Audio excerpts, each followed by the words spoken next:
Everyone thought she didn't belong there, a single mum with a child at a big corporate interview.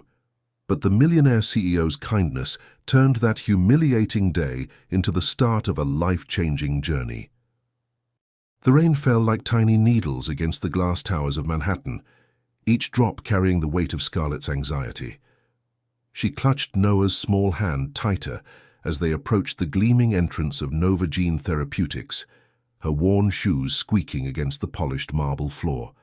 The building seemed to stretch endlessly upward, all chrome and promise, making her feel smaller with every step.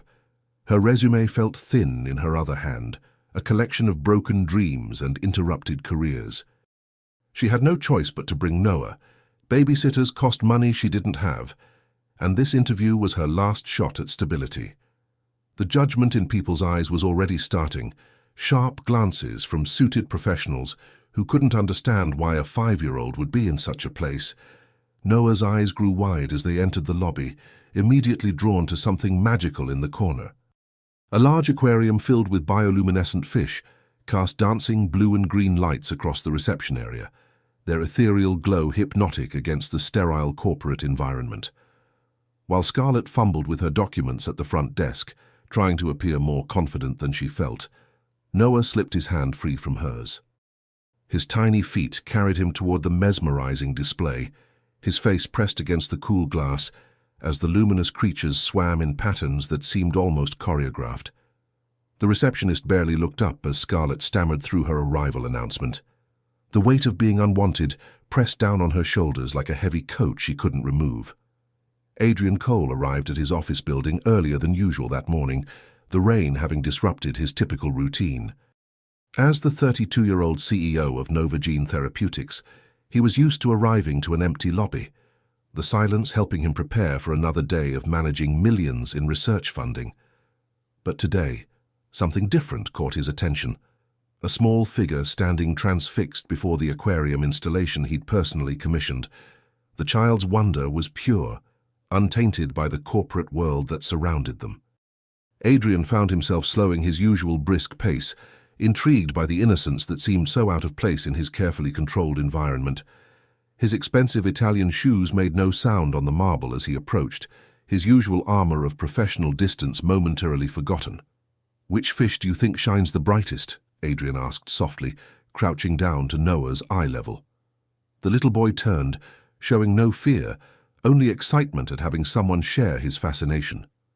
Noah pointed to a small creature that pulsed with electric blue light, explaining in his 5-year-old logic that it looked like a tiny star that had fallen into the water. Adrian smiled, genuinely smiled, for the first time in months. He noticed the child's thin jacket, inappropriate for the cold morning, and the way small fingers pressed against the glass seeking warmth. Without thinking, Adrian gestured to the receptionist, quietly requesting a cup of warm milk and some cookies for his unexpected young guest. The simple act felt foreign to him, yet somehow completely natural. Scarlett turned from the reception desk to find her son engaged in animated conversation with a man in an impeccably tailored suit. Panic and embarrassment flooded through her as she realized Noah had wandered off, potentially bothering someone important. She rushed over, her cheeks burning with shame, ready to apologize profusely for her son's behavior. But the stranger's eyes held no irritation. Instead, there was something gentle there, almost protective. Adrian straightened to his full height, taking in the woman's obvious distress and the careful way she positioned herself slightly in front of her child. He could see the struggle in her pressed but worn clothes, the pride fighting against desperation in her stance. "Good luck with your interview," he said simply, his voice carrying a warmth that surprised even him. As the receptionist appeared with the warm milk and cookies, Noah's face lit up with pure joy. Scarlett tried to refuse the kindness, overwhelmed by the generosity from a complete stranger. But Adrian was already walking toward the elevators. She watched his retreating figure, noting the confident stride of someone accustomed to command, yet puzzled by the genuine care he'd shown her son. Noah clutched the warm cup with both hands, the heat seeping through his small fingers, and whispered that the nice man smelled like coffee and something safe. Scarlett didn't know that this simple gesture, warm like the milk Noah held, would change the course of their lives forever. The elevator doors closed on Adrian Cole, but his presence lingered in the lobby like the afterglow of the bioluminescent fish, promising something neither of them could yet imagine. The waiting room felt like a tribunal, filled with perfectly groomed candidates in designer suits, each one a reminder of how desperately out of place Scarlett appeared. Their disapproving glances followed Noah as he sat quietly beside her, his small legs swinging from the adult-sized chair, still clutching the empty milk cup like a talisman. Scarlett's hands trembled slightly as she straightened her resume for the 100th time, the paper now soft with nervous handling. She'd dressed in her best outfit, a navy blazer she'd owned for years, and a skirt that had seen better days. But next to these polished professionals, she felt like a fraud. The whispered conversations around her seemed to focus on her audacity to bring a child to such an important interview. Every tick of the wall clock reminded her that this opportunity was slipping away before it had even begun. The interview room was sterile and intimidating, with floor-to-ceiling windows that offered a commanding view of the city below. Mr. Henderson, the hiring manager, barely concealed his irritation as Noah settled into a corner chair with the coloring materials the receptionist had provided. "Mrs. Matthews," he began, his tone suggesting that bringing her son was already a strike against her. "The reception position requires absolute focus and professional dedication."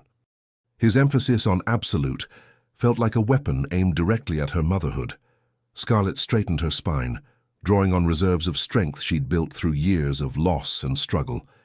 She explained her previous experience, each job cut short by the demands of caring for her dying husband, each sacrifice made without regret, but leaving gaps in her resume that felt like canyons in this moment. "My husband was sick for 2 years, Scarlett said quietly, her voice steady despite the personal nature of the revelation. "I left my career to take care of him because that's what love looks like, showing up when someone needs you most." Mr. Henderson's pen scratched notes that she couldn't see, his expression unreadable behind wire-rimmed glasses. She continued, explaining how she'd managed household finances, coordinated with medical professionals, and maintained their small apartment while watching the love of her life slowly fade away. The skills she'd gained in crisis management, empathy, and grace under pressure seemed insignificant in this corporate setting. Yet she pressed on, knowing that this interview was about more than just her. It was about Noah's future, about stability, about the chance to rebuild something beautiful from the ashes of their old life. In the corner, Noah had been quietly working on a drawing, his tongue poking out slightly in concentration, as children do when they're completely absorbed in their art. The soft scratch of crayons on paper provided a gentle soundtrack to the tense interview. But suddenly it stopped. "Mommy," Noah said softly, holding up his creation, "I drew our family." The simple drawing showed 3 stick figures, a woman, a small boy, and a taller figure with angel wings floating above them. "That's Daddy," Noah explained to the room, his 5-year-old honesty cutting through the corporate formality like a blade. "He lives in the sky now, but he still watches over us." The silence that followed was profound, broken only by the distant hum of air conditioning and the city traffic far below. Even Mr. Henderson's pen had stopped moving. The door opened quietly, and Adrian Cole stepped into the room with the kind of presence that immediately shifted the atmosphere. He offered a polite nod to Mr. Henderson, but his attention was drawn to the small artist in the corner and the woman who sat with such quiet dignity despite her obvious discomfort. Adrian had been passing by when he heard Noah's innocent explanation about his father, and something about the family's story pulled at something deep within his chest. He'd built his fortune on calculated risks and data-driven decisions, but this moment felt different, human in a way his boardrooms rarely allowed. "I hope you don't mind the interruption," Adrian said, his voice carrying the authority of ownership, but tempered with genuine curiosity. "I wanted to hear Mrs. Matthews' thoughts on how we might improve our visitor experience." Mr. Henderson's surprise was evident, but he quickly deferred to his CEO with nervous efficiency. Adrian settled into a chair across from Scarlett, his expensive suit somehow less intimidating in the presence of Noah's innocent artwork. "What would make families feel more welcome here?" Adrian asked, his question catching Scarlett off guard with its directness and insight.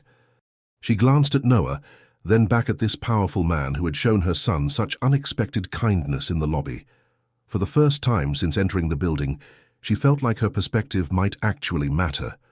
Her voice grew stronger as she spoke about creating spaces that acknowledged the full lives people led outside of work, about the importance of seeing employees as whole human beings rather than just professional functions. Adrian listened with an intensity that made her feel truly heard, his questions drawing out ideas she didn't even know she possessed. The email arrived at 6:47 p.m., just as Scarlett was attempting to coax Noah into eating his dinner of scrambled eggs and toast, the last real food they had until her paycheck from her weekend cleaning job came through. The sender's name made her heart skip: Adrian Cole, CEO, Nova Gene Therapeutics. Her hands shook as she opened the message on her borrowed laptop, Noah's curious eyes watching her face change from confusion to disbelief. The email was direct, but not cold. He wanted her to prepare a presentation on improving the company's reception area, a creative challenge that would demonstrate her vision for the role. She had 24 hours to submit her ideas, a deadline that felt both generous and impossible. This wasn't just an interview anymore. It was a test of everything she claimed to be capable of achieving. The apartment felt smaller than usual as Scarlett spread her few resources across the kitchen table. Her laptop was old and temperamental, borrowed from a neighbor who worked night shifts, and she had only basic software to work with. Noah had developed a slight fever by bedtime, adding another layer of complexity to her already overwhelming task. She tucked him in with extra blankets and the small stuffed elephant that had been his companion since his father's death, promising him she'd be just in the next room working on something important. The city lights twinkled beyond their small window, each light representing lives and dreams and struggles she could only imagine. Her own dream felt both closer and more fragile than ever, balanced on the edge of this single night's work. Coffee became her companion as the hours stretched toward midnight, the bitter taste keeping her focused, while Noah's occasional cough from the bedroom reminded her of everything at stake. She researched lobby designs, customer service protocols, and accessibility standards on their unreliable internet connection, taking notes by hand when the laptop froze. Her ideas began to take shape, simple, cost-effective changes that would transform the sterile corporate environment into something more welcoming. She envisioned comfortable seating areas for families, information displays that weren't overwhelming, and training protocols that emphasized empathy alongside efficiency. Each suggestion was grounded in her own experience of feeling out of place in professional settings, of needing spaces that acknowledged the full complexity of people's lives. By 2 a.m., Noah's fever had worsened, and Scarlett found herself torn between her son's immediate needs and the deadline that loomed just hours away. She moved her laptop to his bedside, working by the soft glow of the screen, while monitoring his temperature and keeping cool cloths on his forehead. In those quiet hours, with her child's peaceful breathing punctuating her typing, she found a clarity that had eluded her during the day. Her proposal wasn't just about reception areas. It was about creating environments where people felt valued and understood, where the human element wasn't sacrificed for corporate efficiency. She drew on every difficult moment they'd experienced in impersonal offices and waiting rooms, turning their pain into practical solutions. The memory of her late husband's voice whispered through her exhaustion, reminding her of his faith in her abilities even when she couldn't see them herself. "You see people," he used to say, "really see them in a way that makes them feel less alone." Those words guided her through the final hours of preparation as Noah's fever broke just before dawn, his small body finally relaxing into peaceful sleep. Scarlett allowed herself 1 cup of coffee to celebrate this small victory before returning to her presentation, polishing sentences and double-checking formatting on her ancient laptop. The proposal was simple but comprehensive, addressing both practical concerns and the deeper emotional needs of people navigating corporate environments. At 6:58 a.m., with 2 minutes to spare, Scarlett hit send on the email that contained her vision for a more human approach to business. The file uploaded slowly on their spotty connection, each percentage point feeling like an eternity, but finally the confirmation message appeared on her screen. Noah stirred in his bed, fever-free and asking for breakfast, with the resilience that never ceased to amaze her. As she heated milk for his cereal, she had no way of knowing that 3 floors up in a Manhattan penthouse, Adrian Cole was reading her words with growing amazement, recognizing in her proposal not just professional competence, but a depth of understanding that his company desperately needed.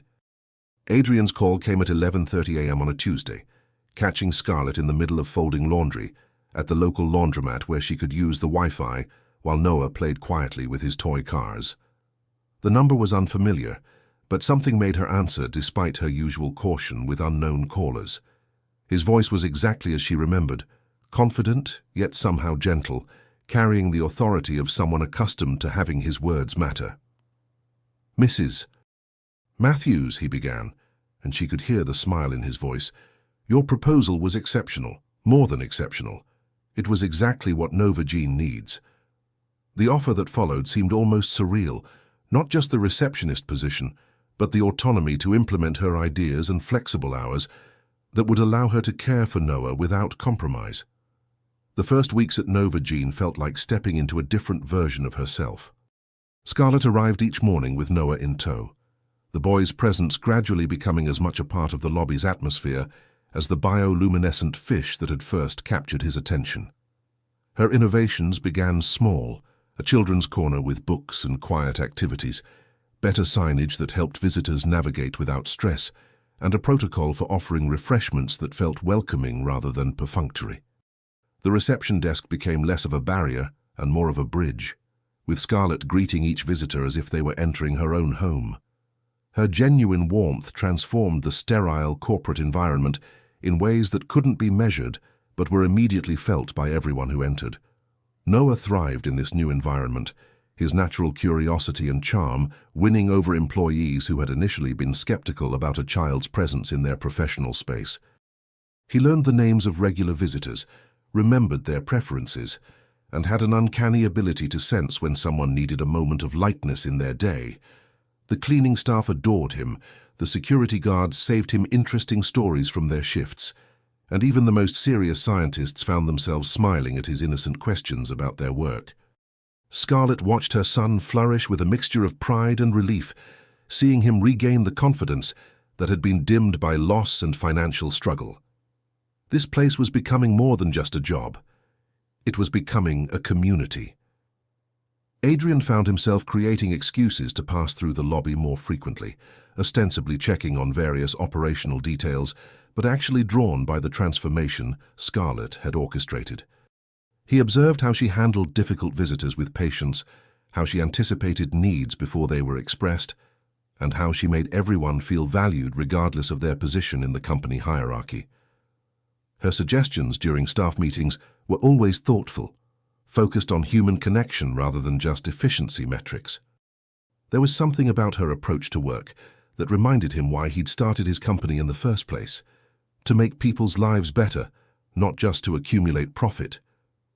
He began to see his own corporate world through her eyes, recognizing opportunities for compassion he'd previously overlooked. The changes Scarlett implemented extended far beyond the reception area. Her influence could be felt in the way departments communicated with each other, in the improved morale among support staff, and in the subtle but significant shift toward treating colleagues as whole human beings rather than just professional functions.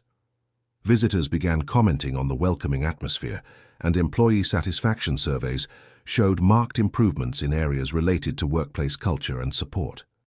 Adrian received feedback from board members who noted the more positive environment during their visits, praising his leadership in creating a more human-centered workplace. He accepted their compliments, while knowing the real credit belonged to the woman who had transformed his company simply by being herself. As autumn settled over the city, Adrian realized that his daily routine had unconsciously shifted to include more moments in the lobby, more conversations with Scarlett about improvements and innovations, and more interactions with Noah that left him feeling oddly grounded. The child's presence had become a source of unexpected joy, his innocent observations often providing insights that Adrian's MBA education had never taught him. Watching Scarlett navigate her dual role as employee and mother with such grace awakened something in him that had been dormant for years, an appreciation for the kind of strength that comes not from power or wealth, but from love and sacrifice. He was beginning to understand that the healing his company provided through biotechnology was only one kind of medicine, and that the healing Scarlett and Noah brought simply by being themselves was equally powerful. The evening Adrian found them in the company cafeteria after hours became a turning point none of them could have anticipated.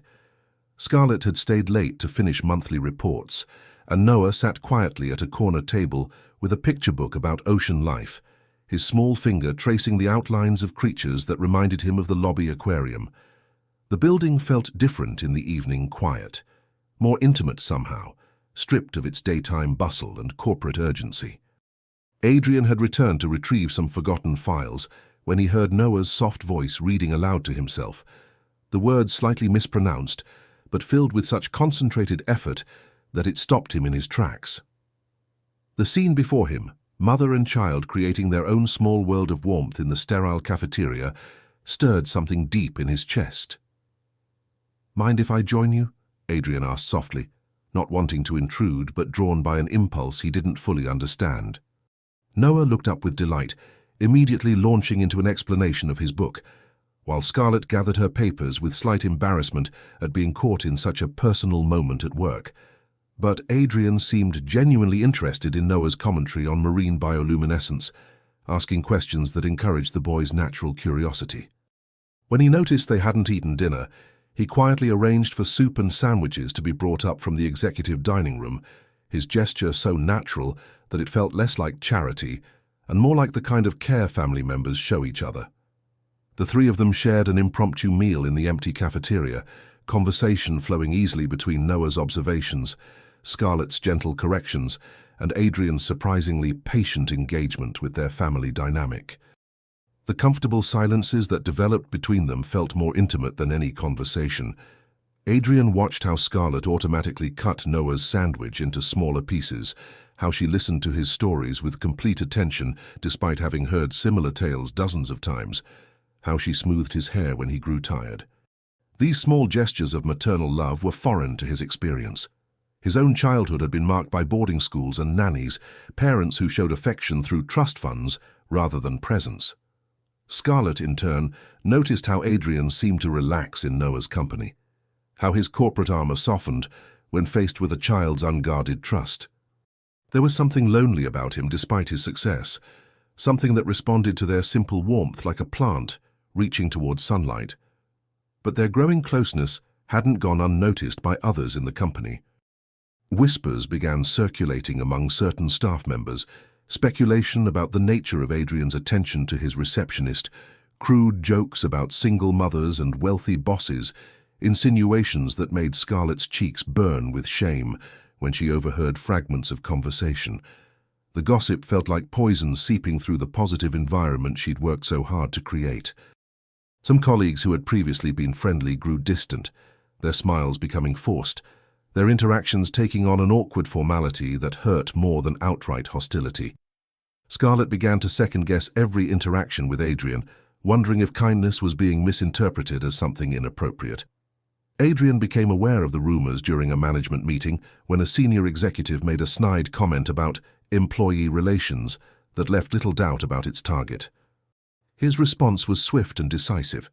He called an all-hands meeting and addressed the issue directly, making it clear that respect for all employees was non-negotiable and that anyone who confused professionalism with weakness would find their own position under review. His defense of Scarlett was firm but careful, emphasizing her exceptional performance and value to the company without giving ammunition to those who might misinterpret his words. The message was received clearly. Gossip would not be tolerated, and creating hostile environments for colleagues would have consequences.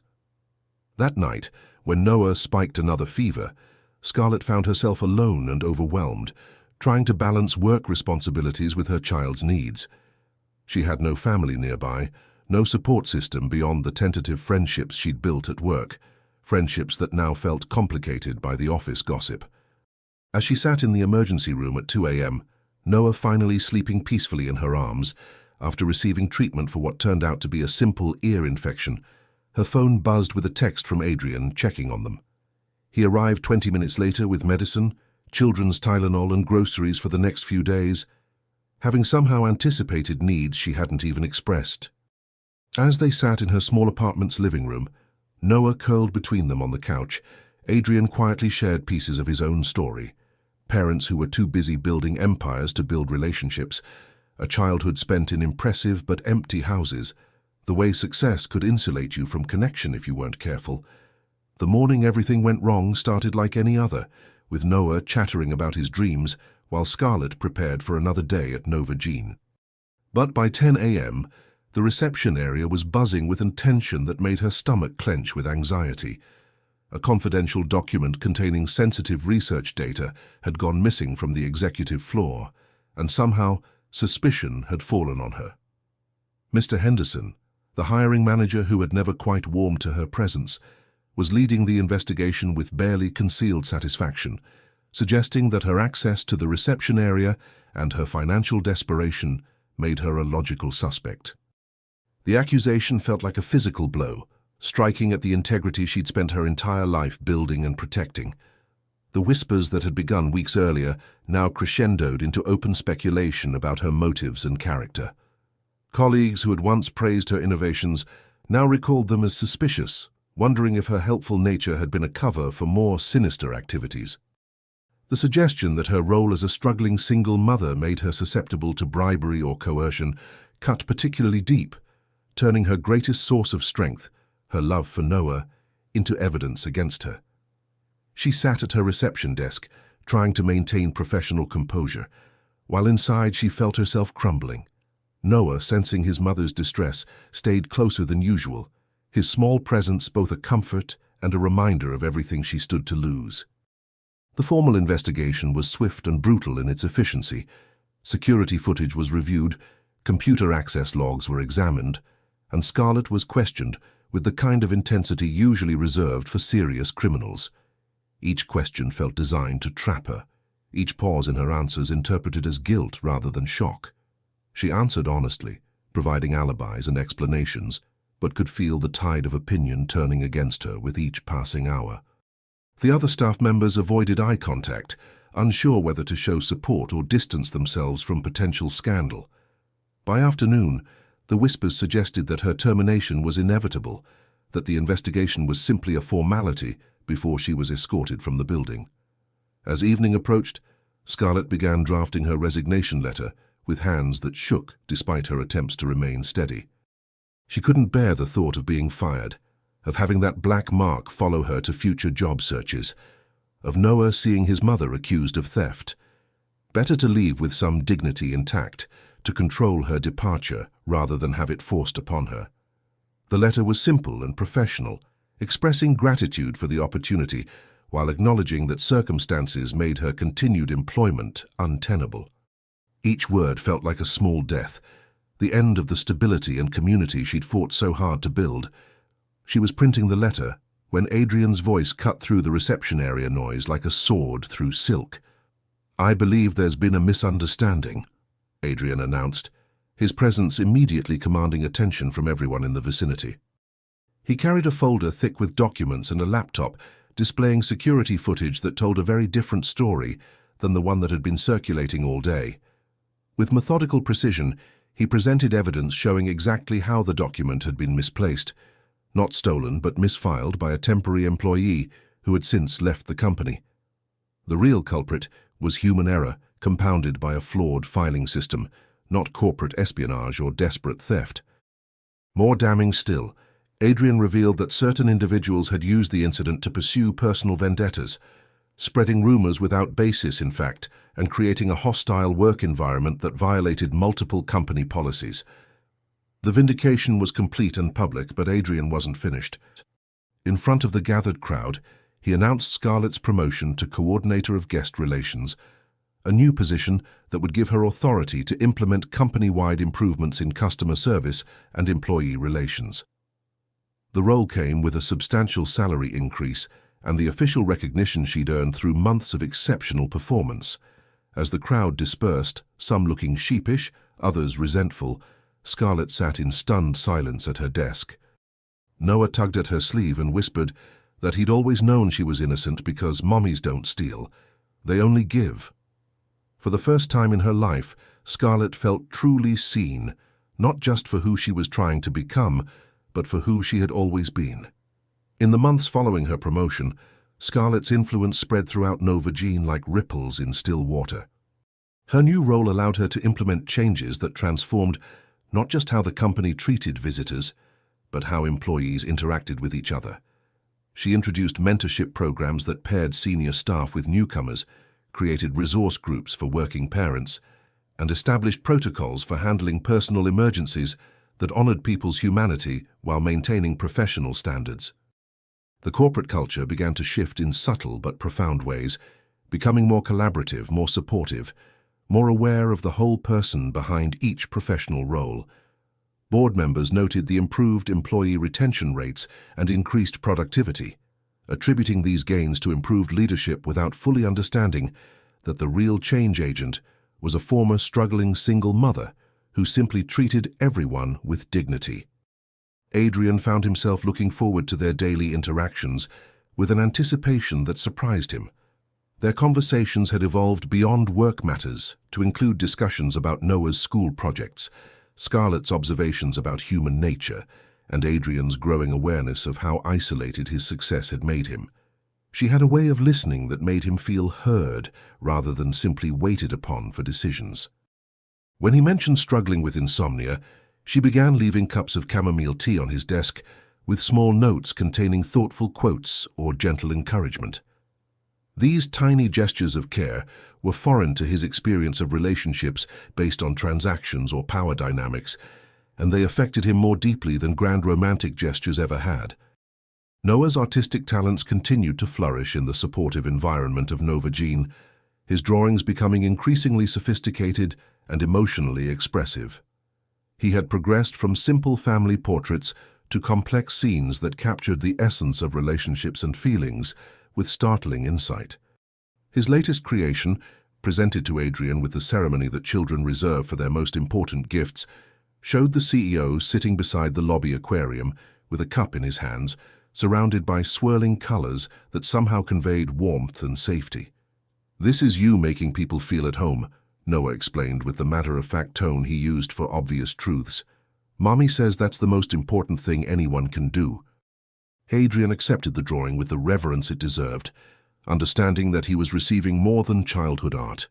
He was being shown who he could become. The small kindnesses between them multiplied daily, creating an intricate web of care that neither fully acknowledged but both cherished. Scarlett noticed when Adrian seemed overwhelmed and would subtly manage his schedule to allow breathing room between intense meetings. Adrian ensured that Scarlett's workload remained manageable despite her expanded responsibilities, and he created flexible arrangements that allowed her to attend Noah's school events without stress. They began sharing lunch occasionally, conversations flowing easily between professional topics and personal stories, building understanding and trust that deepened with each interaction. Their colleagues observed this growing connection with various degrees of approval, envy, and curiosity. But the gossip had evolved from malicious speculation to genuine affection for what appeared to be an unlikely but authentic friendship. The season changed to early spring, bringing with it a sense of renewal that seemed to permeate every aspect of their lives. Scarlett felt herself healing from the grief that had defined her for so long, not by forgetting her late husband, but by allowing new joy to coexist with her cherished memories. She caught herself humming while she worked, smiling at nothing in particular, feeling hope for the future in ways that had seemed impossible just a year earlier. Adrian, meanwhile, found himself reconsidering everything about his life, his work-life balance, his relationships, his definition of success. The loneliness that had been his constant companion for years was gradually being replaced by a sense of belonging that centered around the woman and child who had transformed his sterile corporate world into something resembling a home. During a company picnic in Central Park, Adrian watched Scarlett help Noah navigate the challenges of a three-legged race, her encouragement patient and loving, even when they stumbled and fell. Something shifted in his chest as he realized that this was what he'd been searching for without knowing it. Not just professional success or financial security, but the kind of love that showed up in small moments, that chose commitment over convenience, that built something beautiful out of ordinary days. He began to understand that the healing his company provided through scientific innovation was only one type of medicine, and that the healing available through human connection might be even more powerful and necessary. The school science fair was everything Adrian had expected it to be: loud, chaotic, and filled with the kind of controlled mayhem that comes from combining children, parents, and ambitious projects in a single gymnasium. He felt distinctly out of place among the families, his expensive suit and polished shoes marking him as someone who belonged in boardrooms rather than elementary school cafeterias. But Noah had insisted that Adrian come see his project, and Scarlett had extended the invitation with a warmth that made refusing impossible. As they navigated between displays of volcano models and solar system dioramas, Adrian marveled at how completely different this world was from his usual environment of quarterly reports and strategic planning meetings. Noah's display was modest compared to some of the elaborate presentations around them, but it drew Adrian's attention with magnetic force. The centerpiece was a careful recreation of the Nova Gene Lobby Aquarium, complete with construction paper fish that had been painstakingly colored with markers to approximate bioluminescence. But it was the poster board beside the aquarium that made Adrian's breath catch in his throat. In Noah's careful 5-year-old handwriting, decorated with drawings of hearts and stars, was a question that cut straight through every defense he'd ever built. Will you heal my mum's heart? Below the question, Noah had drawn 3 figures holding hands, clearly recognizable as Scarlett himself and Adrian, all smiling beneath a sky filled with colorful hearts. Scarlett's face went pale when she saw the display, her hands flying to cover her mouth in horror at her son's innocent but devastating directness. "Noah," she whispered. This was supposed to be about marine biology. But Noah was undeterred by adult embarrassment, explaining to anyone who would listen that his project was about how some fish glow to help other fish find their way in the dark, just like how some people glow to help other people find their way when they're sad. His 5-year-old logic was flawless and heartbreaking. His mom had been sad since Daddy went to heaven, but Adrian made her smile the same way the glowing fish helped lost fish find their families. The metaphor was so pure and accurate that several nearby parents found themselves wiping away tears. The judges moved on to other displays, but Adrian remained transfixed by Noah's creation, reading and rereading the question that seemed to pulse with possibility. Scarlett stood beside him in mortified silence, trying to find words to apologize for her son's presumption, to explain that she hadn't put him up to this, to somehow minimize the significance of what felt like the most important moment of her life. But when she finally looked at Adrian, she saw something in his expression that stopped her apologies mid-sentence. There was no embarrassment there, no discomfort at being put in an awkward position. Instead, there was something that looked remarkably like wonder, as if Noah had articulated something Adrian had been feeling but couldn't express. "Yes," Adrian said quietly, his voice so soft that only Scarlett could hear it above the gymnasium noise. "Yes, I would like to try." His hand found hers, warm and steady and sure. And for the first time since her husband's death, Scarlett allowed herself to believe that healing didn't require forgetting, that loving again didn't diminish what came before, that sometimes the bravest thing you can do is allow someone else to care for you. Noah beamed at them both with the satisfaction of a child who had successfully orchestrated something important, then immediately became distracted by a classmate's robot demonstration. But Adrian and Scarlett remained connected by their joined hands and the weight of a 5-year-old's perfect question. The drive home was filled with Noah's excited chatter about the other science projects and his certainty that his fish display was the best because it had real love in it. Adrian followed them to their apartment building, carrying Noah's project materials and feeling nervous in a way that had nothing to do with business negotiations or board presentations. This was uncharted territory, the possibility of becoming part of something he'd never experienced, the chance to build a life based on love rather than achievement. As they climbed the stairs to Scarlett's small apartment, Noah running ahead with boundless energy, Adrian understood that he was being offered the greatest gift of his life, the opportunity to become the kind of person who could truly heal hearts, starting with his own. 1 year later, the rooftop garden of Nova Gene Therapeutics had been transformed into an intimate wedding venue, with white flowers and trailing greenery creating a natural cathedral high above the Manhattan streets. The same city lights that had once seemed cold and distant now twinkled below like scattered diamonds, blessing the small gathering of family, friends, and colleagues who had come to witness something beautiful taking root. Scarlett had chosen a simple ivory dress that flowed gently in the evening breeze, her bouquet a modest arrangement of lavender and eucalyptus that filled the air with calming fragrance. This was not the grand wedding she had once dreamed of as a young woman, but it was perfect in its simplicity, reflecting the quiet strength that had carried her through loss and brought her to this moment of new beginning. Noah stood proudly beside Adrian at the makeshift altar, his small suit perfectly tailored, and his smile bright enough to power the building below them. As the ring-bearer, he took his duties seriously, having practiced his careful walk dozens of times in their apartment hallway. The rings themselves were simple bands, chosen not for their value, but for their symbolism, circles without end, representing love that grows rather than diminishes when shared. Adrian's hands were steady as he held them, but his heart raced with the magnitude of the commitment he was making, not just to Scarlett, but to Noah, to the idea of family that had once seemed foreign and now felt like coming home.